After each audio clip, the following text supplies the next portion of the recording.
नमस्कार. श्री स्वामी समर्थ. साखरपुडा तर झालेला होता, पण साखरपुड्यानंतर 4च दिवस लग्नाला बाकी होते आणि लग्नाची जी काही मुहूर्तमेढ म्हणा किंवा हळद ते जे सगळे कार्यक्रम चालू झालेले होते आणि आमचे सगळे गल्ली मेंबर आलेले होते. इथं आम्ही सगळीजणं जे जातं सजवायचं असतं ते तयारी करत होतो.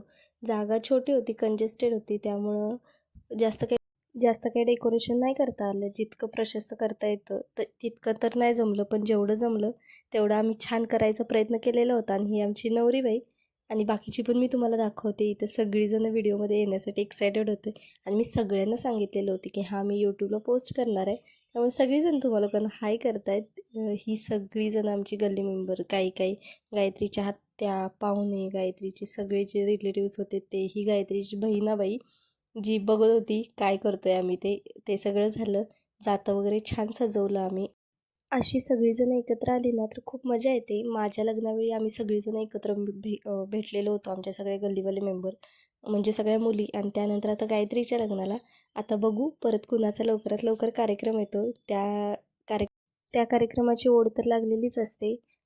बाकी ते हा नंतरचा विषय आहे, पण त्याच्या आधी गायत्रीनं आधी जात्याची पूजा वगैरे करून घेतली आणि त्यानंतर आम्ही सगळीजणं जाणार होतो खाली. इथं तिचं छान असं फोटो सेशन चालू होतं आणि तिला कुठं बसून काय करू हे समजत नव्हतं, कारण ती कम्फर्टेबल नव्हती खरं तर. साडी घातलेली होती आणि सहावारीची नऊवारीमध्ये तिला नेसवलेली होती, त्यामुळं असेल. आणि इथं तोपर्यंत मुलींनी खालती छान असं डेकोरेशन वगैरे केलेलं होतं, मुहूर्तमेढ वगैरे सजवलेली होती. आणि इथं राधिनाने मी छान असं नाव घेतलेलं होतं. राधीचं नाव खूप सुंदर आहे, जे अक्षाचं नाव, कार्तिकचं नाव प्लस तिचं नाव होतं. आणि त्यानंतर मी नाव घेतलं.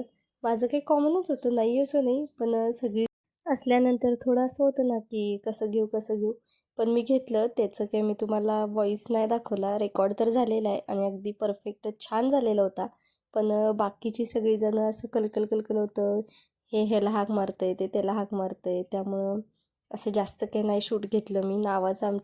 मी तुम्हाला एकदा नक्की आमच्या दोघींचा उखाणा स्पेसिफिक ऐकवेन. आणि त्यानंतर आम्ही परत वरती आलो आणि वरती आल्यानंतर हळद वगैरे दळण्याचा कार्यक्रम चालू होता आणि इथं सगळ्यांची मजा मस्ती चालू होती. 1-2-3 रील शूट केल्या, ज्याची व्हॉईस अजून तरी काही नाही झालेला, होईल लवकरात लवकर. आणि सगळी दमल्यामुळे अशी सगळीजणं बसलेली होती निवांत. इकडं आतमध्ये जे नैवेद्य इथं हे तुम्हाला दिसत असेल, जे देवाला आपण नैवेद्य देतो त्याचीच तयारी चालू होती. आम्ही इथं हळद दळून होते आमची, तोपर्यंत देवाचे नैवेद्य घेऊन जायचं होतं वहिनींना.